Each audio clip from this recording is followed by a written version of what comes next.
You're a Canadian Armed Forces veteran. Your mission is to get healthy, find work, go back to school, maybe retire. At Veterans Affairs Canada, our mission is to support you.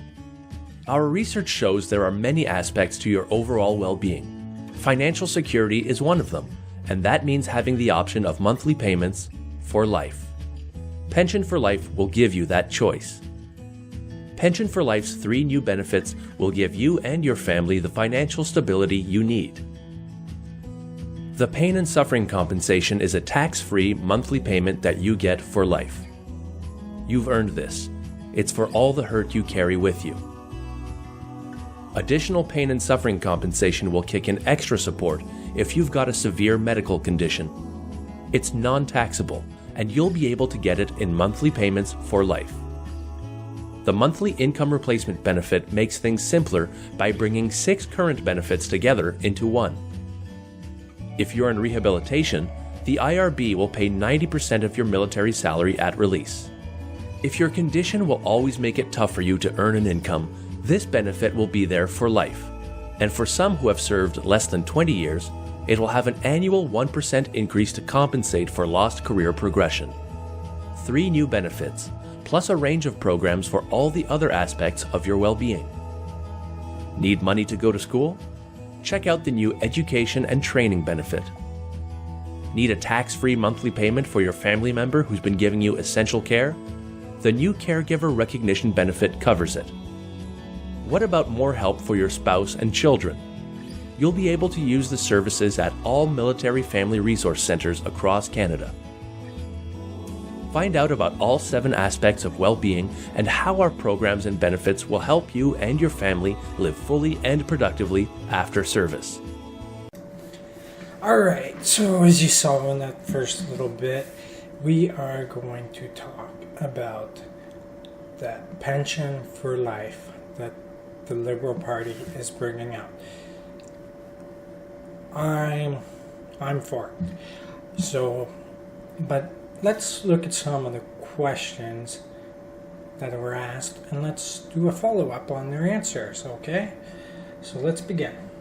Minister, one of the questions that we see most frequently on our social media and Facebook page is, why will it take 18 months? Why will it take until April 1, 2019 for these benefits to be implemented? That's an excellent question. Let me begin by saying that we're impatient and we want to get this out as quickly as we possibly can, but there are a few reasons why we're restricted.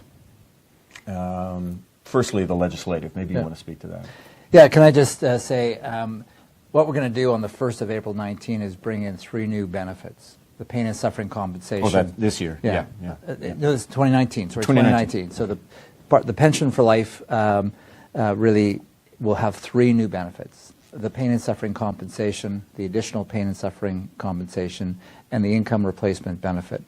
Those 3 benefits will apply to about 74,000 veterans who currently are clients of the new Veterans Charter for Veterans Affairs.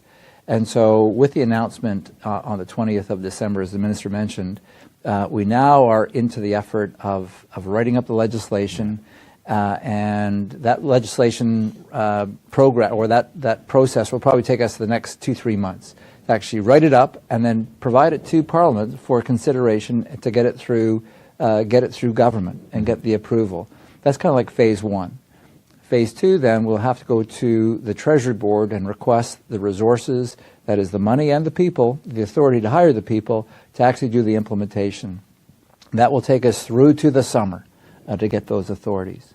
And then finally, we'll probably take from the fall right into the spring of 19 to do the hiring and the training and the calculations of the 74,000 folks so that we can get the right amounts that are due to these veterans all the way back to as if the program began on the 1st of April 2006, the Pension for Life. Right. So we actually have to do calculations retrospective for all of these thousands of veterans so that we can flip the switch on the 1st of April of 2019 and ensure that all of the amounts going out and dispersed are accurate. I'll just probably illustrate two of the points that Walt made. I mean, firstly, it was extremely important to us that that those people who receive lump sums going back, to whenever they receive that lump sum, so under the new Veterans Charter, receive the same amount as if they had received a payment today. Not a lump sum, but a monthly amount, whatever the total award was.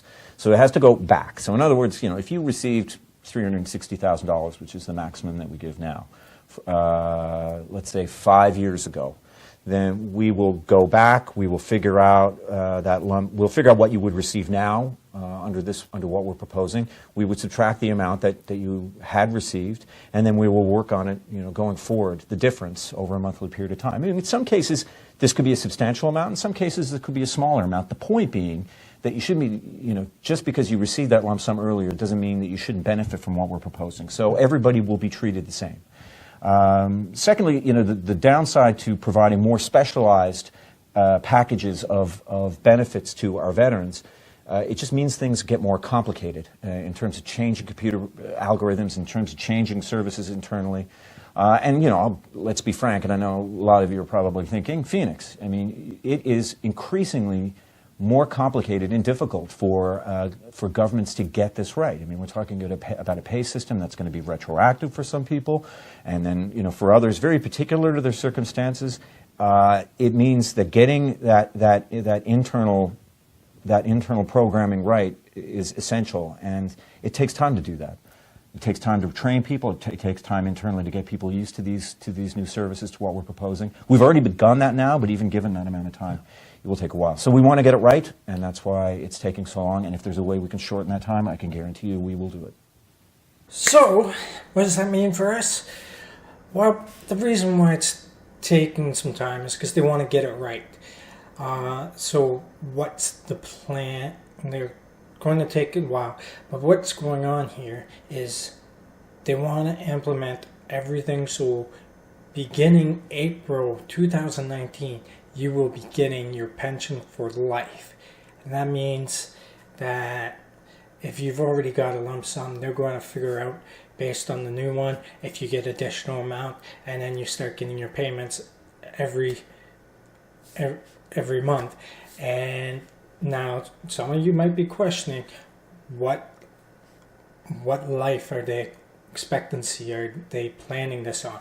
Because there's got to be something where it's decided how long is the person, how do you determine how much to give based on life?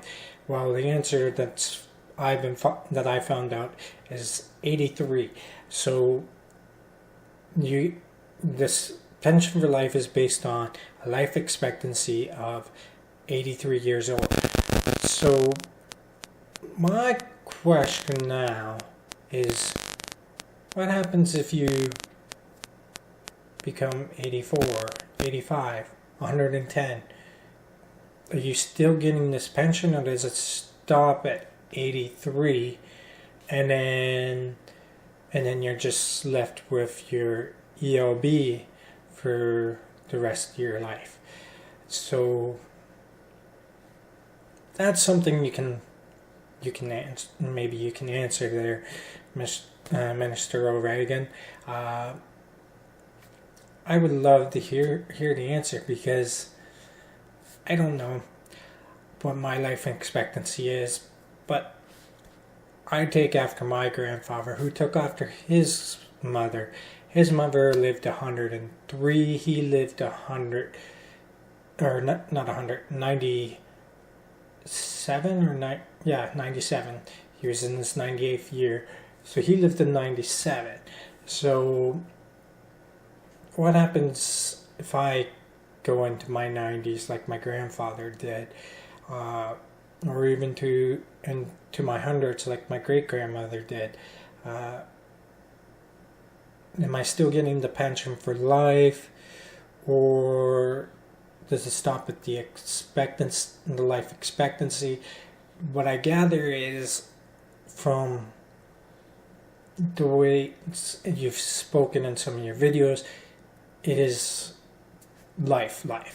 But it's still a good question.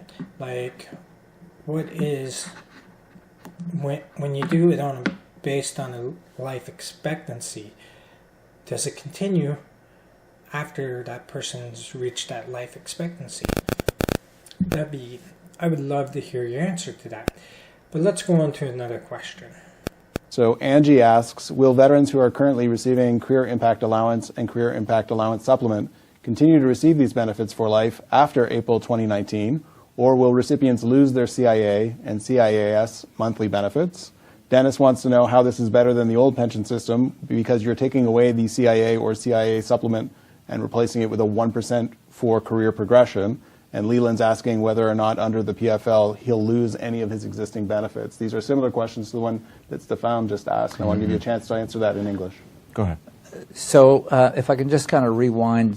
So one of the mandate items that the government directed for the minister and the department is to simplify and consolidate all of these benefits.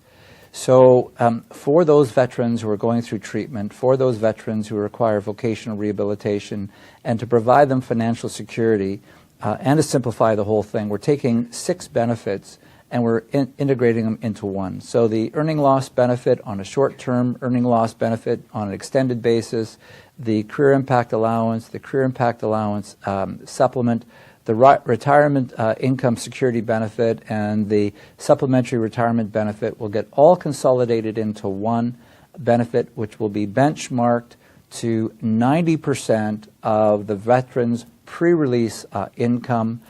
It will be indexed going into the future based upon the consumer price index. For those folks who got hurt earlier in their careers, for folks who are less than 65 years old, to recognize career progression, in addition to the consumer price index, there will be a 1% career progression factor to increase that amount.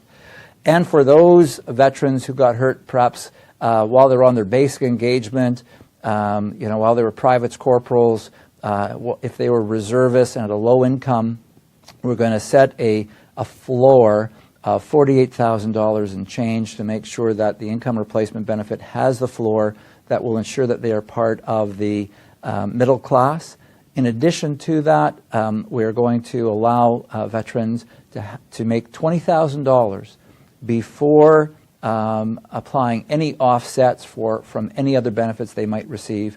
And that will allow them, if they wish to pursue a part-time job, to have some kind of a purpose outside the house, that they can be encouraged to do that into the future. What is key as we do the implementation, and that's one of the reasons why it's going to take a little bit of time to get the calculations right, when we do this, what we want to make sure is that no veterans will make less than what they're making now. Exactly. So when someone is getting, and they mention they're getting the Career Impact Allowance, the Career Impact Allowance Supplement, and the ELB, they will be grandfathered and protected going into the future.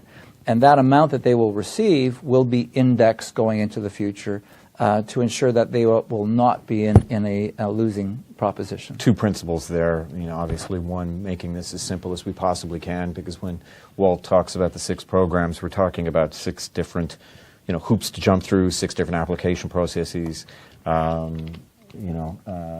Sometimes with each individual one, you're talking about different privacy considerations, and I mean, there's a lot. It becomes very complicated from the veteran's point of view. So keeping it simple is a central tenet to what we're doing, and ensuring again that work is at the center of this, so that if you are able to find some honest income, on top of whatever benefits you're receiving, where you can make up to $20,000, you shouldn't be penalized for that. Yes, yes, yes, yes. That was the worry on my mind. CIA, Career Impact Allowance, and then Career Impact Allowance Supplement.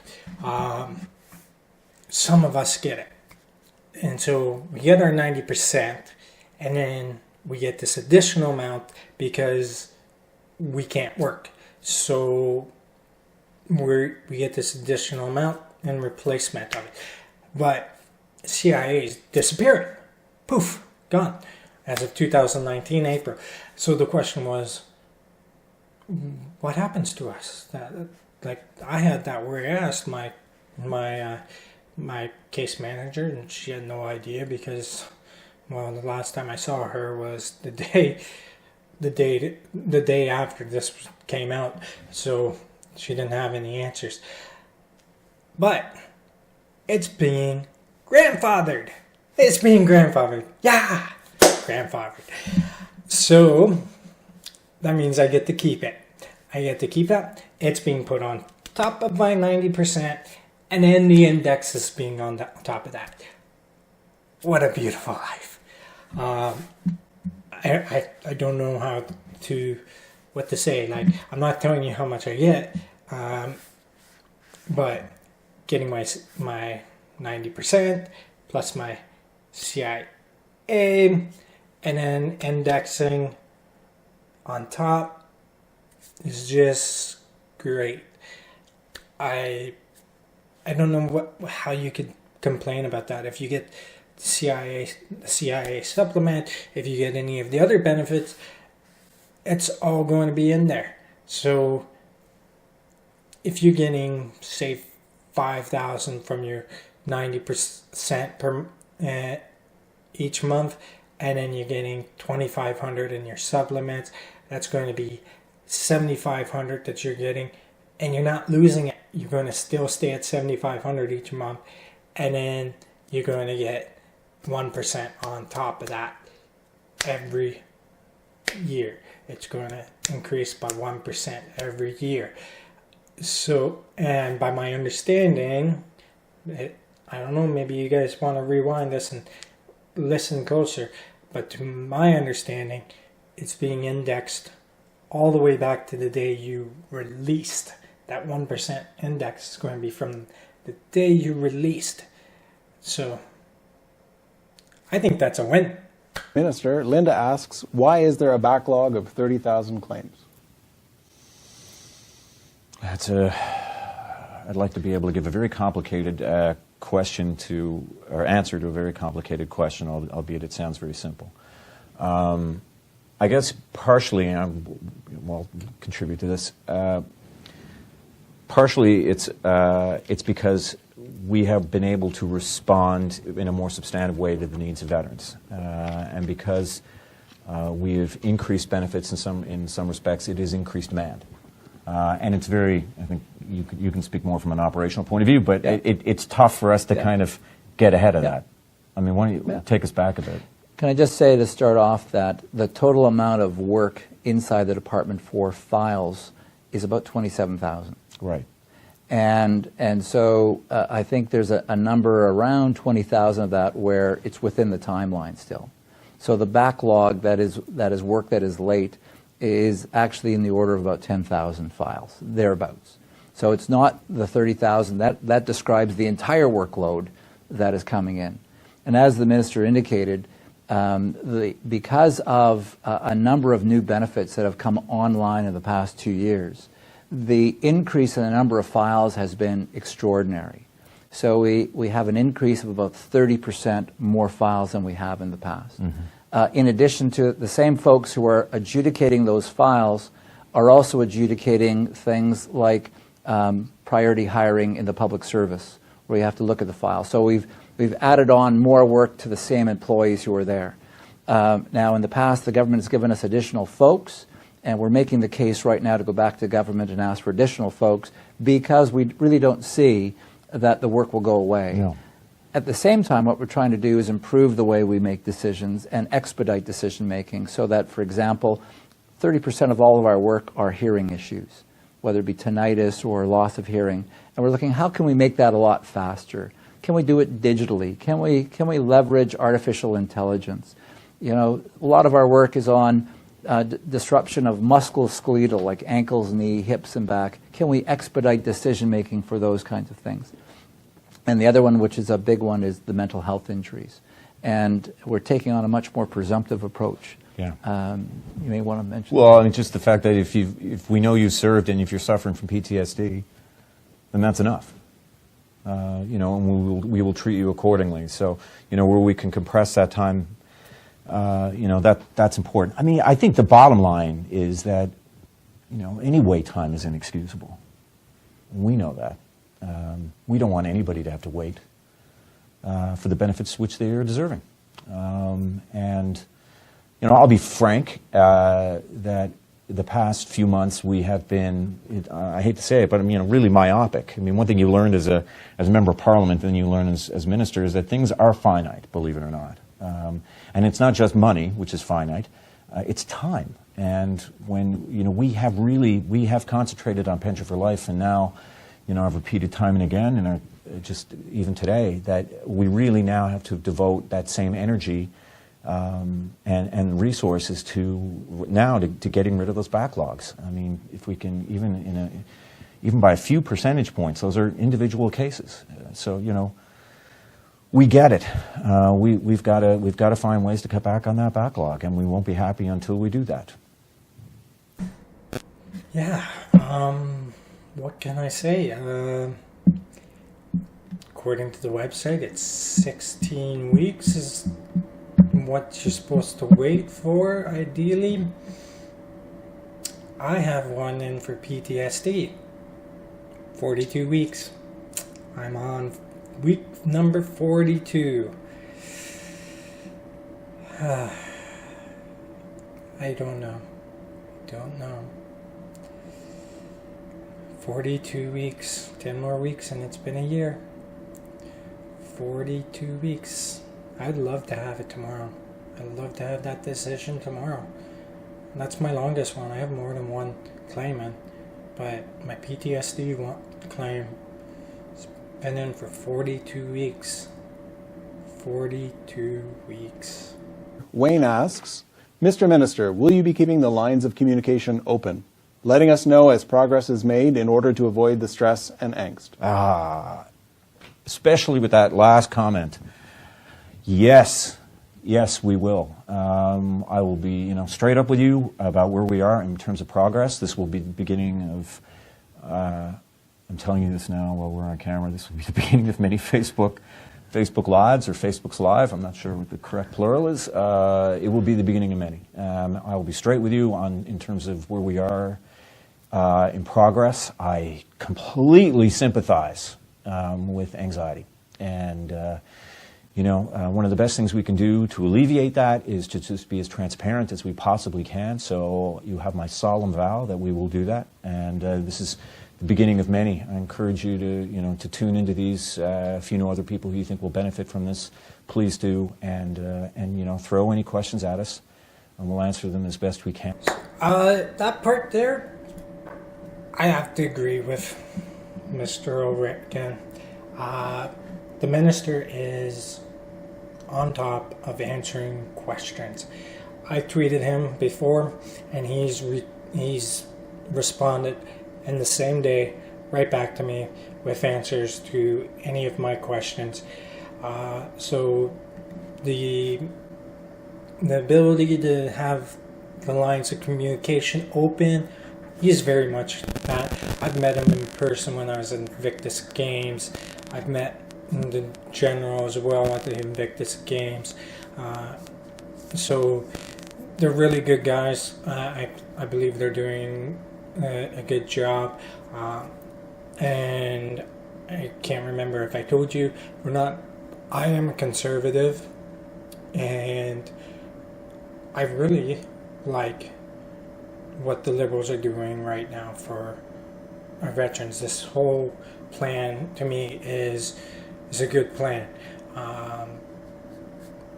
Not everyone's going to like it, and there's going to be those really die-hard conservatives that are even more die-hard than me, and I'm pretty die-hard. Like, I believe pretty strongly in always voting in conservative, but there's going to be the ones that just going to be nope, because it was by the Liberal Party, and they just there's nothing you can do about those ones. But it does leave me with some questions. And one was EOB. When you turn 65, does it still remain at 90, or does it drop down to 70%? Number two is Pension for Life. It's based on the life expectancy of 83. So what happens when you go beyond the age of 83? Does it continue? My understanding it does, but some clarification would be nice. Then the pain and suffering plus pain and suffering, additional pain and suffering supplements. Do we have to apply for those, or is it going to be automatically decided? And if we have to apply, is it going to be another 42 weeks for me to wait or more? Like my PTSD claim currently is at 42 weeks. I love the fact that you can, coming April 2019, you can start making $20,000 a year before it's deducted. That makes it that you can get a part-time job if you're not able to fully work.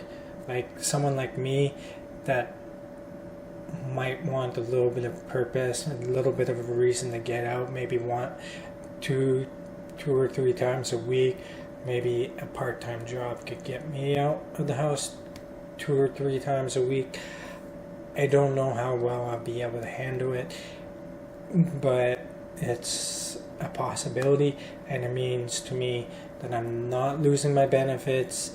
I'm not being called back at like 50%. Like currently right now, if I go make $1, I'm really only making 50 cents, because every dollar I make, I get clawed back 50% right now.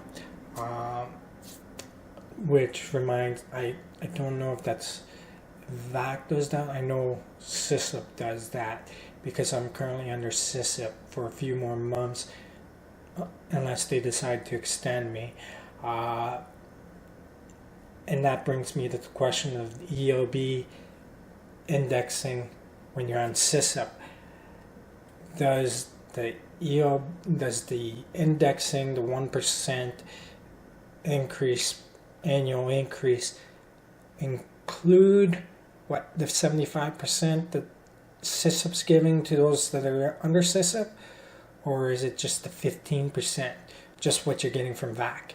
So if you're only getting 15% from VAC, you're only getting 1% on that 15%, whereas those that are getting 90% from VAC are getting indexed on 90%. It makes a big difference, because if you're making, you're getting 15, let's say you're getting $1,500 from VAC right now, because you're getting 75% from SISIP, then you're only getting $150, or not 1,500, 15,000. Say you're getting 15,000 from VAC per year. That means you only get $1,500 extra. Whereas if you're getting 50,000 from VAC, you're getting $5,000 per year extra. So that's why it makes a bigger difference, because I'd like to know, and is my indexing including what I'm getting from SISIP? Besides that, I think everything's is pretty good. I know some of you guys are going to disagree with me, especially those that are in court. I don't know what you're in court for. I don't know what you're asking for. That the government says you're asking too much. Yeah, that was a bit of a dumb line. But I don't know. Like, maybe you got 50% of the claim, max amount to claim, or maybe you got the 100%. And like, if you're going for the 100%, I can understand going for that. But if you got the 100% and you're saying that you deserve more, I think you're a little greedy, because $360,000 is a huge sum of money, and I don't know why. You need to ask for more. If you're asking for more because you no longer have money, then maybe you should learn how to budget. I don't know what your reasons are for it, but as far as I understand, I have my schooling paid for, and I'm doing it part-time online. I have money coming in I'm making 90% of what I made, plus I got CIA right now, and it's going to be grandfathered in, so I'm going to still get that same amount that I was getting before, plus an index now. And my understanding, it's indexed back to the day you were released, which is even bigger bonus if that's the case. If not, I don't care. It's still being indexed. They're going to look at the pension, and so some of us are going to get more money than what we've already received, and that's a good thing. And if they determine that it's different, they're not going to ask for money back. They're not doing that, so there's no negative. It just means you might not get anything at all in the pension for life. But if you do get something, hey, that's pretty great. All around, I think it's good. Just some questions about the little questions that I've given you. So keep up the good work, and keep in contact with us like you said you would. If you like this video, give it a thumbs up, subscribe, and put on that notification. Hit that bell for notifications, because I try to release a video every Monday, Wednesday, and Friday about my journey with PTSD, anxiety, agoraphobia. Yeah, I have a hard time getting out that door behind you. There, me that you see. I have a hard time going out that door and out into the real world. And depression, yeah, PTSD, I think I already told you. Yeah, so those are my issues right now, and I log 3 times a week to show what I'm doing to keep my mind stable, and how I sometimes try to push myself to get outside. So, talk to you guys later.